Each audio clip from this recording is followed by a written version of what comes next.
একবার দিলেই বারবার দেওয়ার কোনো প্রয়োজন নেই। নেবুলাইজার করা কি ভালো নাকি খারাপ? এই শীতে, ঠান্ডা কাশিতে বাচ্চাদেরকে নেবুলাইজড করা যাবে কিনা, এটা নিয়ে বাবা মারা অনেক বেশি টেনশনে থাকে।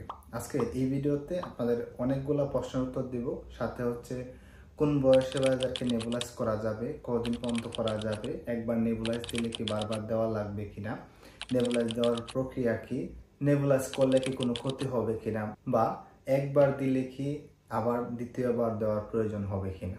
প্রথমত হলো, এটি করলে কোনো ক্ষতি নেই, আপনার শিশুর লাংস, হার্ট কোনো ক্ষতি হবে না। বাবা মারা মনে করে যে এই গ্যাস দেওয়া বা নেবুলাইজ করাই তার অ্যাজমা হয়ে গেছে। না, বিষয়টা এরকম না, অ্যাজমা হয় নাই।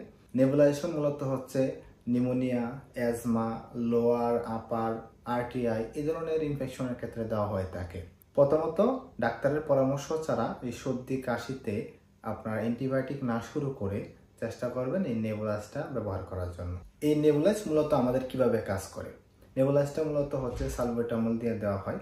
তো ওই সালবুটামলটা যে জায়গাটায় চেপে ধরে শ্বাস নিতে বা কাশিতে সমস্যা হয়, সালবুটামল এই বিন্দু বিন্দু পরিমাণ ছোট ছোট করে ওই টার্গেট অর্গানে পৌঁছায় দেয়। তারপরে দেখা যায় যে চাপা অংশটা আস্তে আস্তে সাথে থাকে, তখন এই শিশুরা শ্বাস নিতে বা কাশিটা কমে যায়। একবার দিলে কি বারবার দেওয়ার প্রয়োজন রয়েছে কিনা? না, কখনোই না।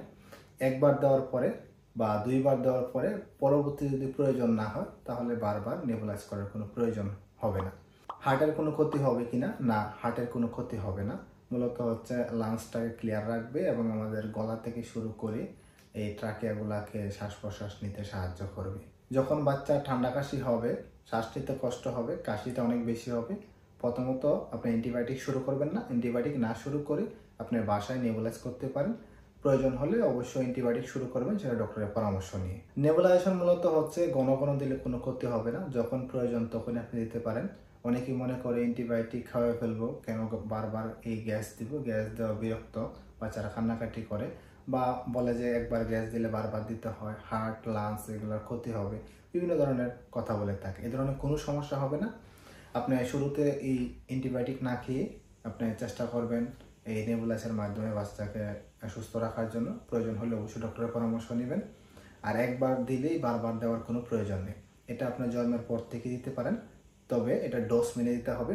ডোজ যদি বেশি হয়ে যায়, সেক্ষেত্রে দেখা যাবে বাচ্চা কাঁপুনি হতে পারে বা হার্ট রেট অনেক বেশি বেড়ে যেতে পারে। আসুন তাহলে আমরা জেনে নিই কিভাবে এই প্রক্রিয়াটা করবেন। এই প্রক্রিয়াটা করার জন্য 5টা জিনিস লাগবে। প্রথমত একটা নেবুলাইজার মেশিন লাগবে, দ্বিতীয় সালবুটামল লাগবে, তৃতীয় ইমপ্রেক্স লাগবে, এবং চতুর্থ আপনাকে নরসল ড্রপ লাগবে, এবং লাস্ট 5 নম্বর একটা 3cc অথবা 5cc একটা সিরিজ লাগবে। ডোজ হলো বয়স 0 থেকে 6 মাস, 0.1 থেকে 0.2 সিসি। এটা আপনার সালবুটামল এবং ইমপ্রেক্স দুইটার ডোজ সমান হবে। সাথে যে নরসল রয়েছে, এখান থেকে 2 সিসি নেবেন। এই তিনটা একসাথে দিবেন, দেওয়ার পরে বাচ্চাকে গ্যাস দিবেন। সেই সাথে বয়স 6 মাস থেকে 12 মাস পর্যন্ত 0.2 থেকে 3 সিসি সালবুটামল এবং ইমপ্রেক্স দুইটার ডোজই সমান, এবং সাথে 2 সিসি নরসল ড্রপ নেবেন। এবং 1 বছর থেকে 5 বছর এই বাচ্চাকে সালবুটামল এবং ইমপ্রেক্স এই দুইটাই 0.5 সিসি করে দিবেন, সাথে নরসল ড্রপ 2 সিসি করে দিবেন। এইভাবে আপনারা চেষ্টা করবেন ঘরোয়াভাবে বাচ্চাদেরকে অল্প ঠান্ডা কাশিতে নেবুলাইজ করার জন্য। অবশ্যই আপনার আশেপাশে যে শিশু বিশেষজ্ঞ রয়েছে, প্রয়োজন হলে তার সাথে পরামর্শ করবেন। আর অ্যান্টিবায়োটিক শুরু করার আগে অবশ্যই ডক্টরের পরামর্শ নিয়ে শুরু করবেন। ধন্যবাদ সকলকে। এই ছিল আজকের মতো ভিডিও। সকলে ভালো থাকবেন এবং সুস্থ থাকবেন। পরিবেশে অনুরোধ রইল, আপনার কোনো মতামত থাকলে অবশ্যই কমেন্ট করে জানাতে পারেন, এবং নতুন হয়ে থাকলে ফেসবুক পেজ এবং ইউটিউব চ্যানেলটাকে সাবস্ক্রাইব করে আমার সাথেই থাকবেন।